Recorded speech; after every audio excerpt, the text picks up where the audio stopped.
올해 하반기에 출시된 애플의 플래그십 스마트폰 아이폰 14 프로는 높아진 TSMC의 미세공정 생산 비용 증가로 인해 논프로 모델의 출고가 유지를 위해 제조 비용을 낮추는 과정으로 논프로 모델에는 아이폰 13 시리즈에 탑재되었던 A15 바이오닉 칩이 재탕되었고 프로 모델에만 A16 바이오닉 칩이 탑재되었습니다. 높은 칩 제조 비용이라는 원인은 알겠지만 같은 시리즈에서 성능의 차등을 둔 것은 그렇게 기분 좋은 일은 아니죠.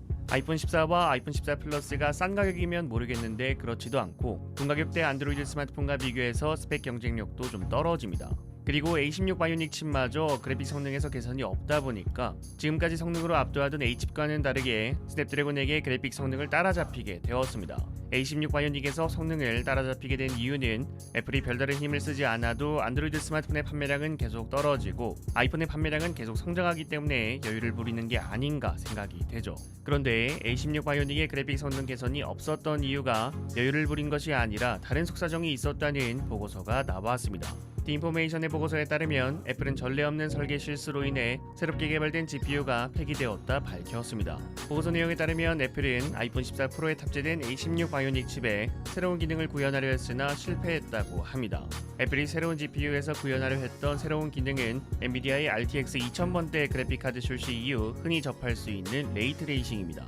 레이트레이싱은 빛의 반사, 그림자, 투명도 등 빛의 표현을 사실적으로 제공하여 조명 환경을 사실적으로 표현하는 렌더링 기술인데 애플은 A16 바이오닉 칩에 탑재하려 했던 새로운 GPU의 개선된 성능을 통해 레이트레이싱을 지원하려 했고 소프트웨어 시뮬레이션 단계에서도 레이트레이싱을 구현하는 데 성공했으나 테스트 프로토타입을 제작하는 단계에서 레이트레이싱을 구현할 때 예상한 전력 소모보다 이상의 전력을 소모하는 문제가 발생하는 등 설계 오류로 인한 문제가 발생되었다고 합니다. 개발 주기 후반에 이러한 문제가 발생하면서 애플은 아이폰 13 시리즈에 탑재된 A15 바이오닉의 GPU에 기반하여 A16 바이오닉의 설계를 완성하면서 GPU의 성능 개선이 이루어지지 않았다고 합니다. 디인포메이션은 애플 실리콘 역사상 전례 없는 실수라 언급하며 애플은 기존 GPU 프로젝트를 이끌던 관리자를 GPU 개발에서 제외하고 애플 실리콘 설계팀을 다시 구성했는데 이 과정에서도 개발 인원들의 이탈이 발생했다고 합니다. 내년 상반기부터 본격적으로 안드로이드 플래그십 스마트폰에 탑재될 스냅드래곤 8gen2는 레이트레이싱을 지원합니다.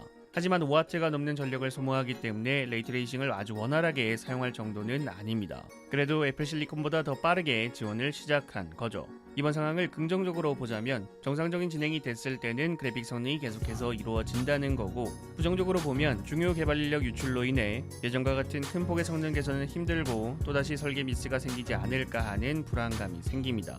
애플 실리콘의 핵심 인물이었던 3명의 인물이 애플을 나와 누비아라는 스타트업 기업을 설립하고 퀄컴이 그 누비아를 인수한 것은 이미 유명한 이야기고요.